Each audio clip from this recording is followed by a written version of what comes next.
সত্য সম্ৰাট এতিয়া হিমন্ত বিশ্ব শৰ্মা। হিমন্ত বিশ্ব শৰ্মাৰ আচলতে আঙুলিৰ ধাৰত আমি অসম নাচিব লাগিব। তেওঁ ভাবে তেওঁই অসমৰ একমাত্ৰ ৰজা। আজি আমি বঙাইগাঁওবাসী ৰাইজে বিভিন্ন জাতি ধৰ্ম বৰ্ণ ভাষা আমি শান্তিপূৰ্ণভাৱে আমি যাব ওলাইছিলো পবিত্ৰ সমাধি ক্ষেত্ৰত জুবিনদাৰ। আমি আমাৰ ভগৱানক বিচাৰি যাব ওলাইছিলো। আমি আমাৰ ভগৱানক গৈ আমি লগ কৰিব বিচাৰিছিলো। আমি আমাৰ ভগৱানক গৈ আমি পূজা কৰিব বিচাৰিছিলো। কিন্তু এতিয়া হিমন্ত বিশ্ব শৰ্মাৰ ইচ্ছা কৰিলেহে আমি আচলতে আমাৰ জুবিনদাক আমি লগ কৰিব পাৰিম। তেওঁ যদি ইচ্ছা কৰে আমি লগ কৰিব নোৱাৰিম। আমি আচলতে পবিত্ৰ অন্তৰেৰে খুব শান্তি শৃংখলাবদ্ধভাৱে আমি আমাৰ জুবিনদাক লগ কৰিবলৈ যাব খুজিছিলো। কিন্তু হিমন্ত বিশ্ব শৰ্মাই আমাক বাধা দিলে তেওঁৰ প্ৰশাসনে। তাৰমানে হিমন্ত বিশ্ব শৰ্মাই ইচ্ছা কৰিলেহে আমি জুবিনদাক চাব যাব পাৰিম। তেওঁ যদি ইচ্ছা নকৰে আমি চাব যোৱা নোৱাৰিম। ইমান ভয় কিহৰ কাৰণে? এই যে ভয় খাইছে কিহৰ কাৰণে ভয় খাইছে? আমিতো আপোনাৰ এগেইনষ্টত প্ৰতিবাদ কৰিবলৈ যোৱা নাই। আমিতো আপোনাৰ এগেইনষ্টত শ্লোগান দিয়া নাই। আমি আমাৰ ভগৱানক আমি আমাৰ প্ৰিয় ব্যক্তিগৰাকীক চাবলৈ যাব বিচাৰিছিলো। এই যে আপুনি ভয় খাই আছে কিয় ভয় খাই আছে? আচল ৰহস্যটো কি? Golden thread of Assam Riniki Bhuyan মালিকাধীন গোল্ডেন থ্ৰেড অফ আছাম এই কোম্পানীটো আৰু নৰ্থ ইষ্ট ফেষ্টিভেলৰ মাজত আচলতে সম্পৰ্ক কি? এনে কেইটামান পুথি খলিহনা ধৰি বাহবা লৈ লাভ নাই। আচল কাহিনীটো নৰ্থ ইষ্ট ফেষ্টিভেল আৰু গোল্ডেন থ্ৰেড অফ আছাম ইহঁতৰ আচল সম্পৰ্কটো কি?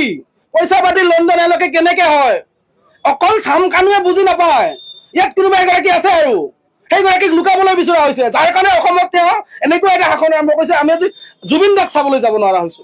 আমিতো উৎপাত কৰিবলৈ যোৱা নাই, আমিতো ভঙাবলৈ যোৱা নাই, আমিতো আইন শৃংখলা বিঘ্নিত কৰিবলৈ যোৱা নাই। আমি সাধাৰণ জুবিনদাক ভাল পোৱা মানুহকেইটাই আমি আইন শৃংখলা মানি আমি তেওঁৰ সমাধিস্থলত গৈ আমি পূজা কৰিব বিচাৰিছো। আমি তেওঁক শ্ৰদ্ধাঞ্জলি জনাব বিচাৰিছো। সেইটোতে বাধা দিলে আমাক। তাৰমানে ৰহস্যটো কি? কি কৰিব বিচাৰিছে আচলতে? ছচিয়েল মিডিয়াত পাই থাকো যে হিমন্ত বিশ্ব শৰ্মা বোলে পৃথিৱীৰ ভিতৰতে শক্তিশালী এজন ব্যক্তি।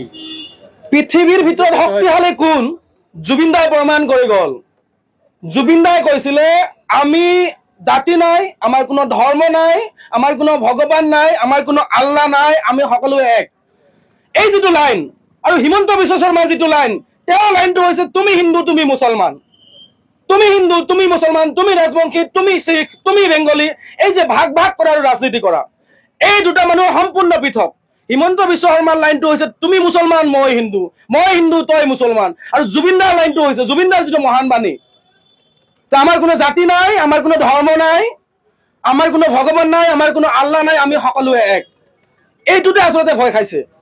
২৬ৰ নিৰ্বাচনৰ আগে আগে তেওঁ হিন্দু মুছলমানৰ মাজত কাজিয়া লগাব খুজিছিলে। কিন্তু জুবিনদাই কৈ গৈছিলে আমাক যে আমি সকলোৱে এক, আমাৰ কোনো জাতি নাই, আমাৰ কোনো ধৰ্ম নাই, আমি সকলোৱে এক। আৰু এই যে আমি এক হৈ আছো যে এইটোতে আচলতে তেওঁ ভয় খাইছে। আৰু আচল কাহিনীটো হৈছে গোল্ডেন থ্ৰেড অফ আছাম এই যিটো কোম্পানী আৰু নৰ্থ ইষ্ট ফেষ্টিভেলৰ মাজত ৰহস্যটো কি? এইটো CID দৰে নালাগে আমাক। এইটো যিটো তদন্ত আয়োগ গঠন মানে ন্যায়িক আয়োগ যিটো গঠন হৈছে আচলতে এই ন্যায়িক আয়োগৰ দ্বাৰা এইটো তদন্ত হ'ব লাগে। কাৰণ CID হলে এইটো ক'ৰবাত গুচি যাব।